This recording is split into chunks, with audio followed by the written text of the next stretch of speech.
And welcome back. आज हम लोग पैरामेडिकल का मैथ्स का पहला लेक्चर शुरू कर रहे हैं और यह है संख्या पद्धति। ठीक है, तो सबसे पहले हम बात करेंगे अंक के बारे में। अंक क्या होता है? तो अंक कुछ भी नहीं है, वो है, देखिए आप जानते हैं 0 1 2 3 4 5 6 7 8 और एक होता है 9। ये जो 10 जो लिखा हुआ है, ये 10 डिजिट जो लिखा हुआ है, इसी कहता है अंक। और इसी अंक से संख्या बनाया गया है। तो यानी इसी अंकों के जो मतलब संयोग से जब दो या दो से अधिक मिल जाते हैं, जैसे 10 हो गया तो क्या कहलाया? संख्या। क्या कहलाया? संख्या। जैसे 1 2 3 तो 127 हो गया, ये क्या कहलाया? संख्या। क्या कहलाया? संख्या। सबसे एक अंक की सबसे छोटी संख्या 1 है और सबसे बड़ी संख्या 9 है, याद रखिएगा। एक अंक की सबसे छोटी संख्या 1 और सबसे बड़ी संख्या 9 है। तेजी से देखते जाइए कि हमको कम समय में ज़्यादा चीज़ पढ़ना है, तो एक यही तरीका है। आगे देखिए, संख्या के प्रकार के बारे में जानना है। तो सबसे पहले बात करते हैं प्राकृत संख्या। तो सब जानता है, गिनती की संख्या को प्राकृत संख्या कहते हैं। मतलब 1 2 3 4 और 5 6 7 8 9 10, जहाँ तक आप सोच सकते हैं गिनती की संख्या को प्राकृत संख्या कहा जाता है। पूर्ण संख्या क्या होता है? तो प्राकृत संख्या में जब शून्य को शामिल किया जाता है तो इसे क्या कहते हैं? पूर्ण संख्या। जैसे 0 1 2 3 4। आपको याद है, प्राकृत संख्या को लिखते हैं नेचुरल नंबर से, एन से। प्राकृत संख्या को सूचित किया जाता है एन से, और पूर्ण संख्या करते हैं डब्ल्यू से। पूर्ण संख्या करते हैं डब्ल्यू से। आगे क्या है? सम संख्या। वह संख्या जो 2 से विभाजित हो उसे सम संख्या कहते हैं। सबसे छोटा सम संख्या 2 है। सबसे छोटा सम संख्या 2 है। उसका 2 4 6 8 10 ये पता होना चाहिए। फिर विषम संख्या, वह संख्या जो 2 से विभाजित ना हो, जो 2 से विभाजित ना हो उसे विषम संख्या कहते हैं। जैसे 1 3 5 7 9 और भी बहुत सारा कुछ है। ठीक है, अब आगे चलते हैं पूर्णांक। तो जब संख्या के परिवार में माइनस प्लस और जीरो, मतलब कि निगेटिव नंबर। निगेटिव नंबर क्या होता है? -1 -2 -3, इस तरह नंबर को निगेटिव नंबर कहते हैं। और पॉजिटिव क्या होता है? 1 2 3 4 5 6 7 8 9 10, पूर्ण संख्या। और साथ ही साथ क्या बोला? जीरो। तो इस सब को शामिल करने पर जो संख्या मिलता है उसको बोलते हैं पूर्णांक। क्या बोलते हैं? पूर्णांक। इंटीजर, इसको आई से या जैसे जेड, आई या जेड से सूचित किया जाता है। ओके, चलिए अब तेजी से आगे बढ़ते हैं। अब है भाज्य। क्या है? भाज्य संख्या। भाज्य संख्या वही संख्या है जो स्वयं तथा एक के अतिरिक्त अन्य संख्या से विभाजित हो। मतलब एक और अलग, इसके अलग अतिरिक्त किसी अन्य संख्या से विभाजित हो, उसे भाज्य संख्या कहते हैं। जैसे 4 6 8 9 10 12, मतलब कि एक हो और स्वयं हो, इसके अलावा कोई और संख्या से हो। जैसे बात करते हैं हम 6 का, ये 1 से भी कटेगा, 6 से भी कटेगा। 1 से 6 बार कटेगा, 6 से 1 बार कटेगा। ठीक बात है। इसके अलावा ये कटेगा 3 से, 3 दूनी 6, तो इसके अलावा भी कटा ना, तो इसको कहते हैं भाज्य। मतलब वैसा संख्या जो खुद से कटे, किसी और से कटे और इसके अलावा कोई और नंबर से कटे, उसको बोलते हैं भाज्य संख्या। ठीक है, जैसे यहाँ आप समझिए 12 लेते हैं तो 1 से कटा और 12 से कटवे क्या, इसके बीच में 2 से कटता है, 3 से कटता है, 4 से कटता है, 6 से कटता है। तो इसके अलावा भी इतना लोग से कटा ना, इसकी क्या कहलाया? भाज्य। बट एक ऐसा नंबर जो सिर्फ खुद से और 1 से कटे, जैसे कि 7 1 से कटता है, 1 से भाग लेते हैं, 7 से कटता है, फिर 7 से खुद से कटता है। 7 से खुद भाग लगता है, इसके अलावा कोई नंबर नहीं है जो कि 7 में भाग लग सके। जैसे कि 13 11, इस समय सिर्फ 1 या 13 से लेगा, 1 या 11 से लेगा, ऐसा ही बात होता है। तो ऐसी संख्या को बोलते हैं अभाज्य। क्या बोलते हैं? अभाज्य। ठीक है, भाज्य अभाज्य क्लियर हो गया। तो क्या लिखा हुआ भी है? वे संख्याएं जो स्वयं तथा एक के अतिरिक्त अन्य संख्या से विभाजित हो उन्हें भाज्य संख्या कहते हैं। जैसे 4 6 8 10 12, इस प्रकार का। भाज्य का कहलाएगा, भाज्य का कहलाएगा वह संख्या जो स्वयं और एक के अलावा मतलब एक से ही विभक्त हो, इसके अलावा किसी से विभक्त नहीं हो, तो उसको कहते हैं अभाज्य संख्या। जैसे 2 3 5 7 9 11 13, 9 नहीं होगा, 5 7 11 होगा, 9 नहीं होगा, क्योंकि 9 1 और 9 के अलावा 3 से कटता है। ठीक है, इसके बाद क्या है कि सबसे छोटा जो अभाज्य संख्या, जो बहुत बार पूछा जाता है, बहुत बार पूछा जाता है, इसको पॉइंट आउट कर लीजिएगा।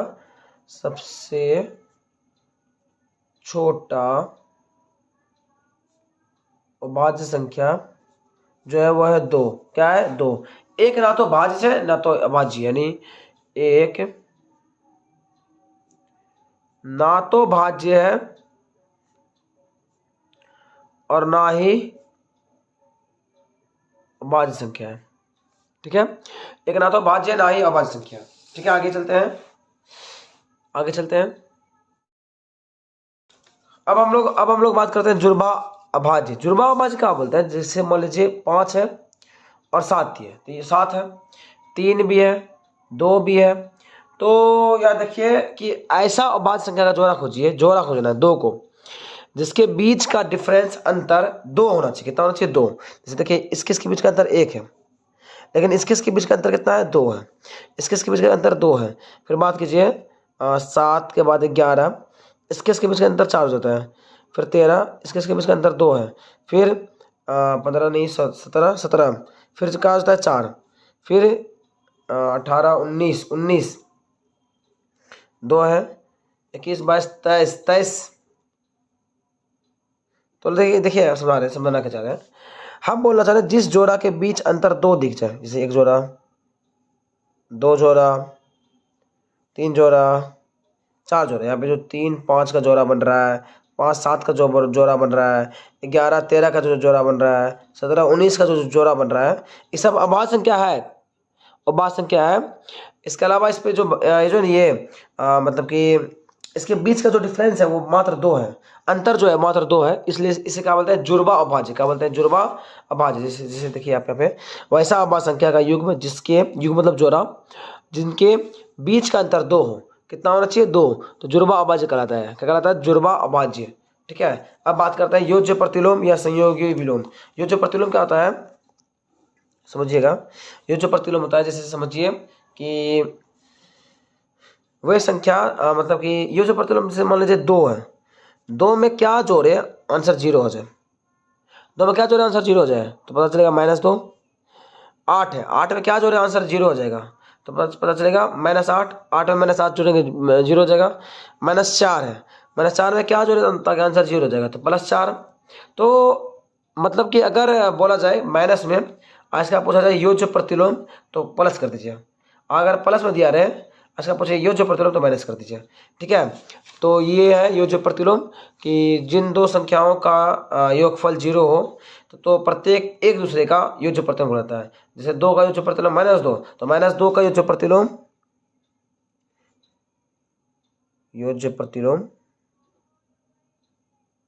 क्या होगा, 2 है।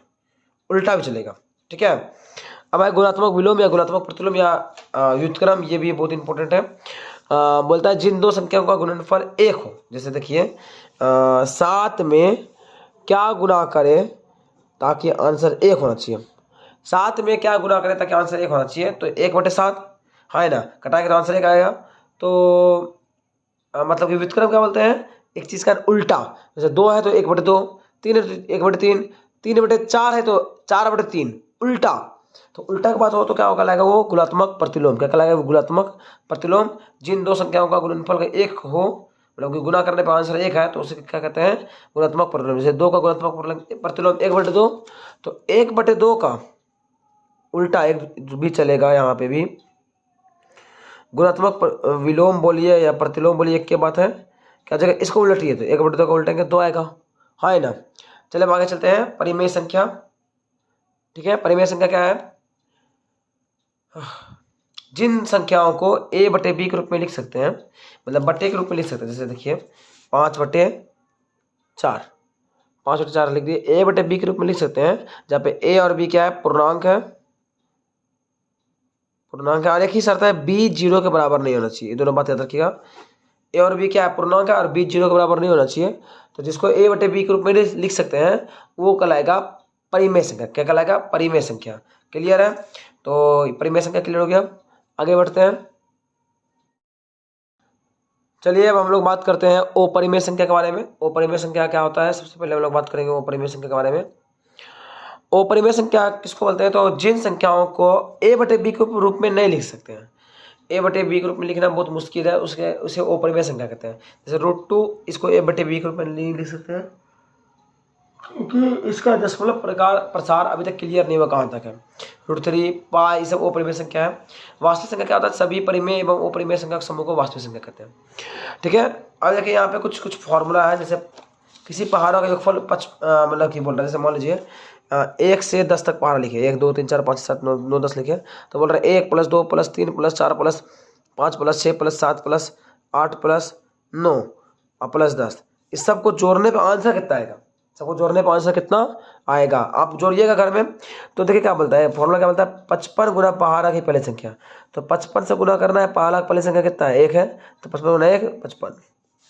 तो ये आंसर आएगा। आप जोड़ के देखिए, 10 से 19, 19 से 20, 20 20 10 30, 30 10 40, 40 40 10 50, 5 55 हो गया 55। क्लियर है, चलिए आगे बढ़े। तो ठीक है, क्लियर हो गया। अब आते हैं 2 नंबर बोलता है लगातार n संख्याओं का, n तक की संख्याओं का योगफल, सम संख्याओं का योगफल। सम संख्या मतलब समझते हैं ना, 2 4 6 8 मान लीजिए, या फिर 10, एग्जाम्पल ले रहे हैं, ठीक है।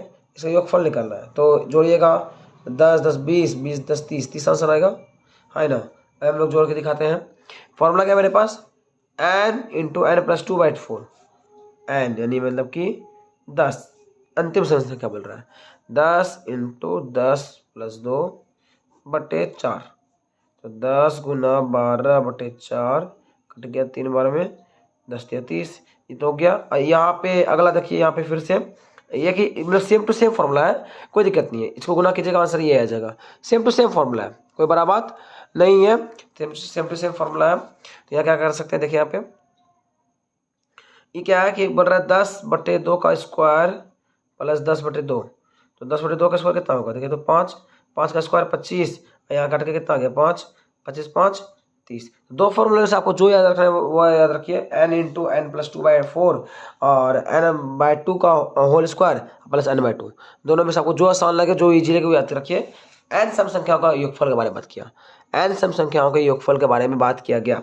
नंबर 3 बोलता है n सम संख्याओं का योगफल, ये n तक की सम संख्या, अंतिम संख्या वाले बात किया। बट अगर बोल जाए ऐसा कि यही लेते हैं, 2 जोड़ 4 जोड़ 6 जोड़ 8 जोड़ 10, तो यहाँ पे क्या है कि सब सम संख्या है, तो n तक का तो कितना संख्या, 1 2 3 4 5। तो जब हम लोग बात करें संख्या के बारे में कि कितना संख्या दिया हुआ है, 1 2 3 4 5, गिनती गिन के कि मेरे पास 20 सम संख्या का योग याद करें, 50 सम संख्या का योग याद करें, 100 सम संख्या का मतलब कि योग याद करें।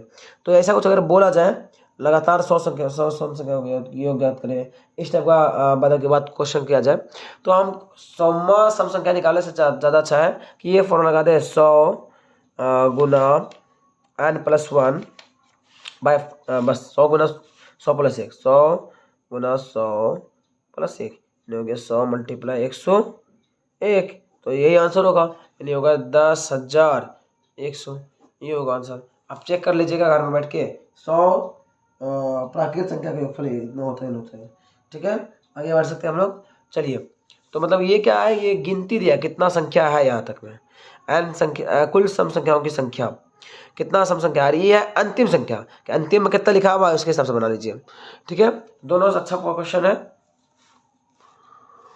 अच्छा काम भी आएगा। अब आए लगातार n तक की विषम संख्या का योगफल कितना होगा, तो n तक की विषम संख्या का योगफल ये फॉर्मूला है, और n विषम संख्या का योगफल क्या, ये फॉर्मूला है। ये अंतिम संख्या के लिए है और ये गिनती के लिए, ये मान लीजिए बोल जाए 20 विषम संख्या के योगफल ज्ञात करें, तो यहाँ पे आपको अंतिम निकालने ज़्यादा अच्छा है, ऐसा ये फॉर्मूला लगा के तुरंत बन लीजिए। लगातार प्राकृतिक संख्या का वर्गों का योगफल n into n plus 1 into 2n plus 1/6, ये भी फॉर्मूला है, बहुत अच्छा है। इसके बाद देखिए कुछ फॉर्मूला और बच गया, बस आज का टॉपिक खत्म हो जाएगा। लगातार n तक की प्राकृतिक संख्याओं के घनों का योगफल, n इंटू n प्लस 1 का होल स्क्वायर बटे 2, और फिर ये है n प्राकृतिक संख्या का योगफल n इंटू n प्लस 1/2। सारा फॉर्मूला याद रहना चाहिए। अभी और फॉर्मूला थोड़ा सा बचा हुआ है, उसको भी कर लेते हैं कवर, ठीक है। तो उसके बाद हम लोग आगे बढ़ेंगे। कुछ फॉर्मूले और हैं जो कि आसान सब है, याद भी होगा, जैसे a plus B into A minus B बराबर A square minus B square, फिर ए प्लस बी का होल स्क्वायर बराबर A square plus 2ab plus B square, A minus B का होल स्क्वायर बराबर A square minus 2ab plus B square, A plus B का whole square A plus B का whole square minus 2ab। देखिए कैसे आई आया बताते हैं, हम लोग पढ़े हैं ए प्लस बी का होल स्क्वायर बराबर ए स्क्वायर प्लस 2ab पढ़े हैं ना। तो ये क्या किया हम, ए प्लस बी का होल स्क्वायर में माइनस 2ab कर दिए, क्या मिल गया, ए स्क्वायर प्लस बी स्क्वायर। तो एक ये फॉर्मूला मिल गया। और इसी का एक और देखिए, आप ऐसा भी कर सकते हैं, ए माइनस बी का होल स्क्वायर बराबर A square plus B square minus 2ab। तो इसको इधर कर लीजिए, ए माइनस बी का होल स्क्वायर प्लस 2ab बराबर A square plus B square, दोनों सही है। ठीक है, दोनों सही है, दोनों लिख भी दिए गए हैं। तो 12 13 में फिर ए स्क्वायर माइनस बी स्क्वायर बराबर उसका जस्ट अपोजिट कर दिया है, कोई दिक्कत नहीं है। तो 15 में फिर इसी फॉर्मूला बनाएगा, देखिए ए पावर 4 है ना माइनस बी पावर 4, तो इसको लिख दिया ए स्क्वायर पे whole square minus B square पे होल स्क्वायर। तो एक बार जुटेगा,